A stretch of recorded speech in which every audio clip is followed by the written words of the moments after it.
Quran sering dikatakan sesembahan orang ini, Tuhan negeri ini. Karena apa? Karena memang pada prakteknya di lapangan, orang di Babel itu tidak sama dengan orang di Mesir. Sesembahannya sama, enggak sama.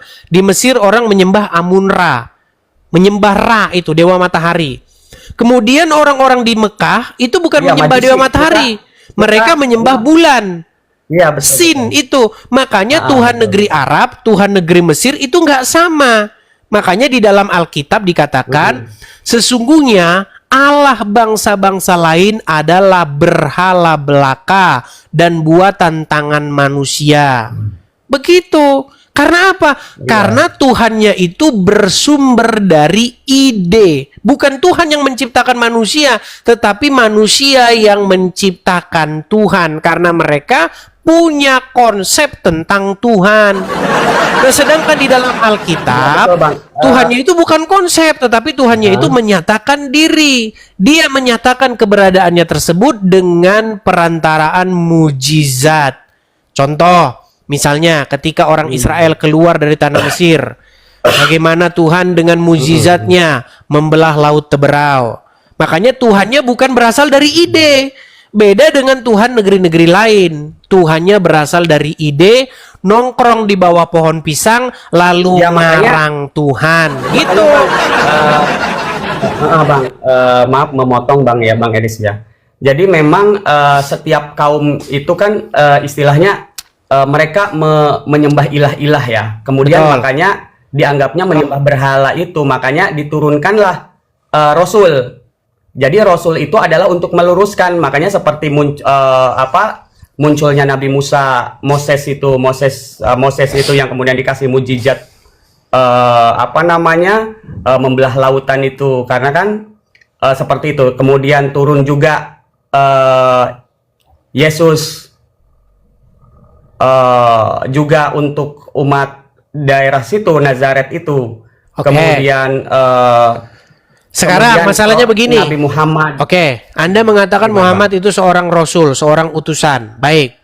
Maka seorang utusan itu dia tidak boleh asal ngaku-ngaku. Setuju? Semua orang bisa ngaku nabi, betul nggak? Betul nggak?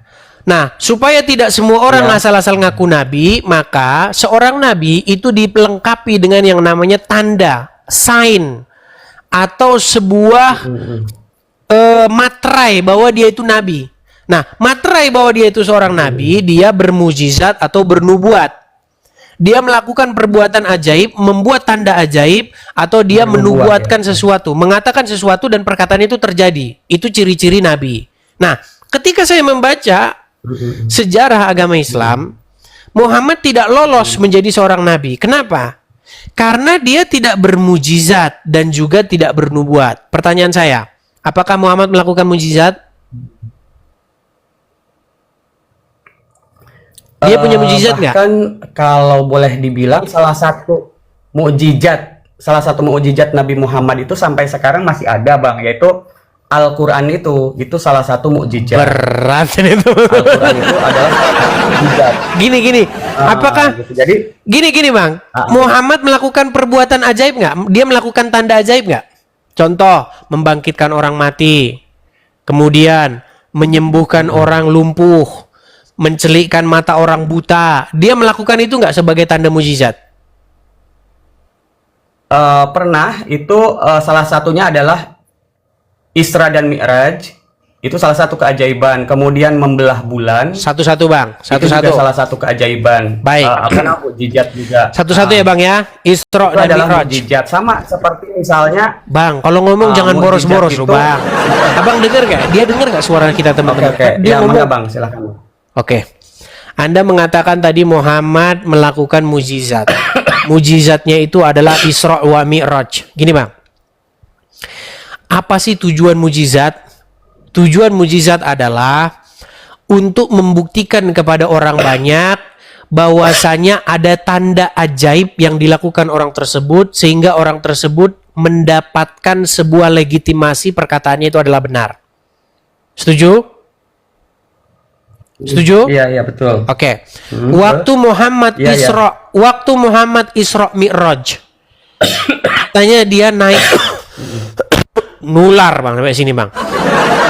Waktu dia naik musim dingin, masalahnya di sana musim dingin bang. sama bang, di sini musim dingin juga, makanya menggigil. Gini, Oh iya. ketika Muhammad naik ke surga, dikatakan dia naik ke Sidratul Muntaha. Mujizatnya dilakukan oleh Muhammad. Yang melihat Muhammad, yang nyaksikan Muhammad, orang lain gak ada yang nyaksikan. Bang, jangan Muhammad bang, saya semalam ke bulan bang. Mujizat kan? Yang lihat saya, yang tahu saya, saksinya saya.